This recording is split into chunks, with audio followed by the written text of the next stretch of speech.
My name is Alina Oswald. I'm from Vâlcea, Romania. In 1986, my mother, who was an infectious disease doctor, invited me to join her in attending a conference in Bucharest, Romania. The dean of the university showed up, and he started to talk about this then new disease, HIV and AIDS. I was fascinated by the slideshows. I remember this very bright orange red type of slideshow showing the virus traveling through the human body and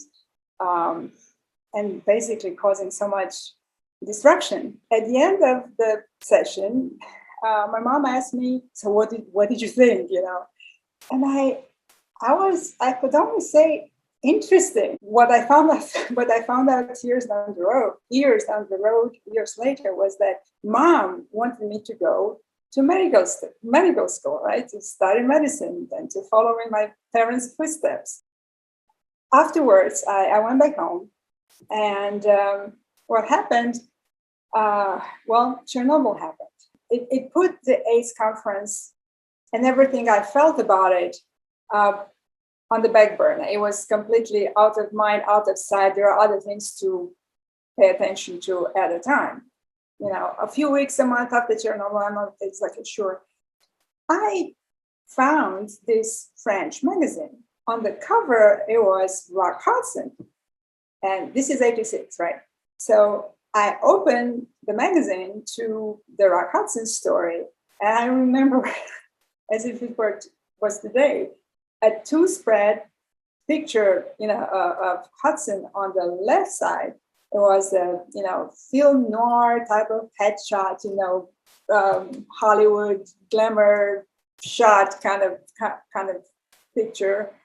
On the right side, it was this guy that seemed like 100 years old or something. And I read the whole story. They were mentioning, his passing from AIDS-related causes and all that stuff. Until that time, until the AIDS conference with mom and Rock Hudson, reading the Rock Hudson story, I had, until that moment, I had never heard, about HIV and AIDS. Life moved on. I moved on. I had to study to get into college. I didn't go to medical school. I moved to America in 91. Fast forward to 2003. 2003 found me just married and in Cambridge, Massachusetts. I was walking, it was a beautiful sunny day, and I was walking through Harvard Square. I don't know why I was in Harvard Square, but it's a beautiful place. I walked through this newsstand and I saw something golden, shiny that kind of caught my eye. And I literally had to kind of step backwards and kind of look. And what it was, I saw this cover, magazine cover with Dolly Parton on it. And it said, A&U, like and-you, right? And right tiny words underneath was like America's AIDS magazine.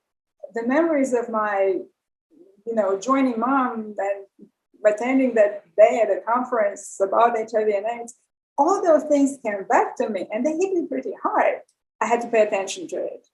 And I thought, I have to write for these guys. I didn't know how, I didn't know what to do, but I was like, I had to contact them. I pitched the editor. I queried the magazine, and he got back to me, and that was surprising in itself. So I started pitching stories on a regular basis, and I've got to learn a lot of stories, survivors, activists, artists. They trusted me with their stories, and I've learned through those stories quite a lot. In 2003, then we moved to Jersey City. And in 2006, I found Out in Jersey magazine at Jersey City Pride. And of course, I talked to them. I grabbed a copy of the magazine because they have sample copies there. And I started to write for them too.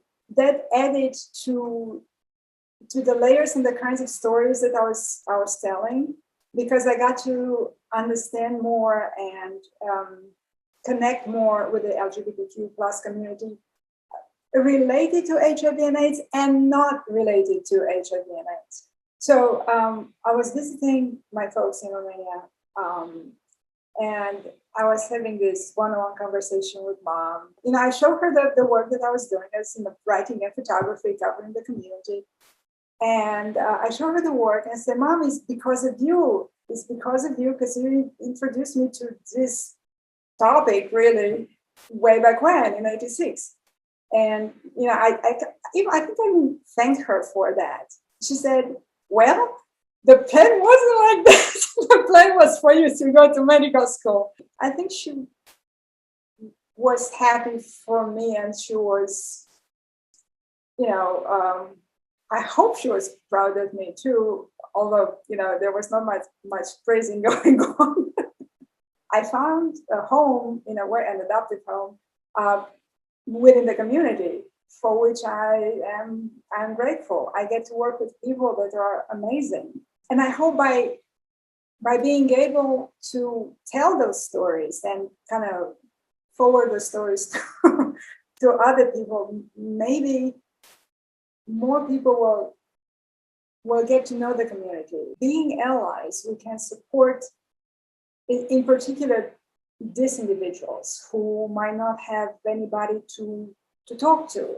If being an ally, if we don't give them the feeling of hope, at least we can give them the idea that hope is there and don't give up, because someone is there for you and they're there for you, they support you, and, you know, we can relate to you. We can, you know, you can trust them, you can share the story with you.